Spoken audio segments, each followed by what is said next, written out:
वकील बहू। जनक पेशे से एक बहुत अच्छी वकील थी, लेकिन कहते हैं ना, बहू कितनी भी बड़ी तोप क्यों ना हो, सास के सामने तो भीगी बिल्ली ही होती है। अरे जनक, क्या बात है, आज रोटी नहीं मिली अभी तक। ये तेरा कोर्ट नहीं है जो आज फैसला ना हुआ तो कल की तारीख मिल जाए। रोटी तो रोज वक्त में चाहिए। हाँ माँ जी, रोटी तो कब की बन गई। मैंने आपको कहा तो खाना खाने के लिए, आपने शायद सुना नहीं होगा। ओहो, जज नहीं हूँ मैं तेरे कोर्ट की, सास हूँ सास। कोई दलील फालतू की मत देना यहाँ। बहुत जानती हूँ मैं इन वकीलों को, अपनी बात ऊपर रखने के लिए झूठ बोलने में जरा भी नहीं सोचते। तभी वहाँ जनक के ससुर आ जाते हैं। अरे भाग्यवान, क्यों बेचारी के काम को कोसती रहती है हमेशा। मैं भी तो था वहाँ जब ये आई थी तुझे रोटी खाने को बुलाने के लिए। सास को तो अब गुस्सा आ जाता है कि कैसे किसी ने बहू की साइड ले ली। अरे वाह जी वाह, वो तो मैं जानती थी कि कोई ना कोई गवाह तो ये पेश कर ही देगी। पर मैं तो अब सीधा खाना खाकर सोने जाऊंगी।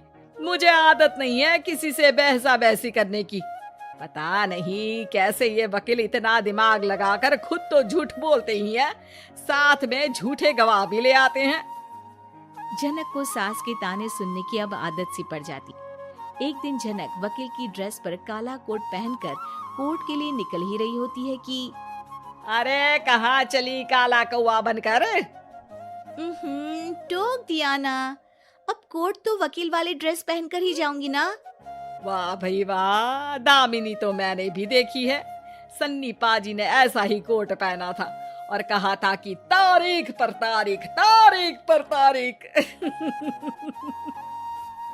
मतलब कि कोई बात करनी है तो बोलिए, वरना वक्त नहीं है मेरे पास खराब करने के लिए। अरे पता नहीं तुझ में क्या देखा मेरे बेटे ने, सारा दिन वकीलों वाली बहस करती है भोली भाली सास के साथ। अच्छा सुन, जो इतनी बहस मेरे आगे करती है ना, जरा अपने बॉस से कर ले, जो 1 साल भी ना हुए तेरी शादी को और काले कपड़े पहना दिए। अंदर जा और लाल कोट पहन कर आ, पता तो चले कि नई नवेली शादी हुई है। अरे माँ जी, कोर्ट में मेरा बॉस क्या करेगा, ये तो पूरे देश की ड्रेस है वकीलों के लिए। लेकिन सास तो ठहरी सास। अच्छा, तो कोई जरूरत नहीं है 2-4 साल कोर्ट जाने की। शादी थोड़ी पुरानी हो जाए तब इजाजत दे दूंगी मैं तुझे काले कपड़े पहनने की। अब क्या था, मन मारकर जनक को लाल रंग का कोट पहनकर कोर्ट जाना पड़ता है। उसके जाने के बाद आहा, बढ़िया, ये पूरे देश की ड्रेस की बात करने वाली। अरे पहना दिया ना लाल कोट। अब सास आए दिन या तो जनक को उसके काम का ताना देती या फिर उसका काम छुड़वा देने की धमकी। तंग आकर एक दिन जनक पति से कहती है, मैं सोच रही हूँ कि कोर्ट जाना बंद ही कर दूं। अरे क्यों यार, इतना अच्छा करियर है, क्यों छोड़ने की सोच रही हो? अरे लाल रंग का कोट पहनकर जाना पड़ता है। हर बात पर सास ताना देती है कि वकील तेज होते हैं, सवाल जवाब करते हैं, झूठी दलीलें देते हैं। अरे तो ठीक है ना, वो जो कहती है अपनी समझ से कहती है, लेकिन तुमको तो पता है ना कि सच्चाई क्या है। जनक को पति की बात से हौसला मिलता है कि तभी घर पर कुछ लोग आ जाते हैं। अरे आइए पंच साहब, कैसे आना हुआ? अरे भाई साहब, सुना है कि आपकी बहू वकील है। तभी वहाँ सास आ जाती है। हाँ है तो, लेकिन क्या हुआ, फिर कहीं बहस कराई क्या? अरे हम तो खुद दुखी है उसके व्यवहार से। अरे भाभी जी, आपको तो पूरा मोहल्ला जानता है कि आप कितना बोलती है। फिर हम यहाँ बहू रानी की कोई शिकायत नहीं, बल्कि अपनी परेशानी लेकर आए हैं। ससुर जी खुश हो जाते हैं। हाँ हाँ, मैं अभी बहू को बुलाता हूँ। जनक वहाँ आती है, सबको नमस्ते करके बैठ जाती है। बहू रानी, हमारे गांव में बड़ी मुसीबत आ गई है। अब तो पूरे गांव की जिम्मेदारी मानो तुम्हारे कंधों पर है। अरे ना ना, इससे तो घर की जिम्मेदारी पूरी नहीं होती, ये गांव की जिम्मेदारी क्या लेगी? भाभी जी, आप चुप हो जाओ, यहाँ पढ़े लिखे लोगों की बात हो रही है। आप जाओ, जरा रसोई से सबके लिए चाय लेकर आओ। मैं कॉफी लूंगी। हाँ हाँ, वकील साहिबा के लिए कॉफी। सास सर पैर सब पटक कर वहाँ से निकल जाती है। बहू, गांव में पानी नहीं आ रहा है, पड़ोसी राज्य ने हमारा पानी रोक रखा है।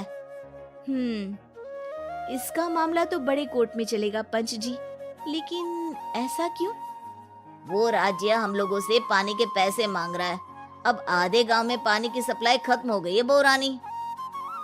अच्छा पंच साहब, बात गांव की है तो मैं जरूर केस लड़ूंगी। यहाँ एक बार फिर सास की एंट्री हो जाती है।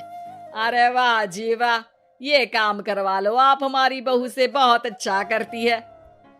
मैं हूँ सीधी सादी सास। इस लड़की ने कैसे लड़ लड़ कर मुझे साइड कर रखा है, ये तो अब आपको पता चल ही जाएगा। अरे भाभी जी, आपकी आवाज तो पूरे गांव को सुनाई पड़ती है जब आप बहू रानी को सुंदर वचन सुना रही होती हैं। अरे वकील बहू मिली है, फक्र करो फक्र।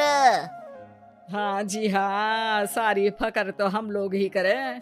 खैर, अब जो केस लड़ेगी और पानी गांव में आ जाता है तो पंच साहब लिख कर देना होगा कि हैंड पाइप में सबसे पहले मेरी बाल्टी और घड़ा भरेगा। अरे फिर तो हम बहू रानी के नाम पर घर पर ही सप्लाई दे देंगे, लेकिन ये इतना आसान नहीं है। बहू, गांव के पास अभी वकील करने की भी पैसे नहीं है तो। अरे पंच साहब, ये मेरे गांव का मामला है, मैं आपसे एक भी पैसा नहीं लूंगी। सास को बहू की बात पर गुस्सा आ जाता है, लेकिन सबके जाने के बाद झनक मन लगाकर गांव की परेशानियों को दूर करने में लग जाती है। और वो दिन भी आता है कि झनक केस जीत जाती है। अरे आज तो प्लम्बर आकर घर तक पाइप लगा गया है। खुश हो जाओ, मेरे कारण तुम लोगों को घर के अंदर ही पानी मिल जाएगा।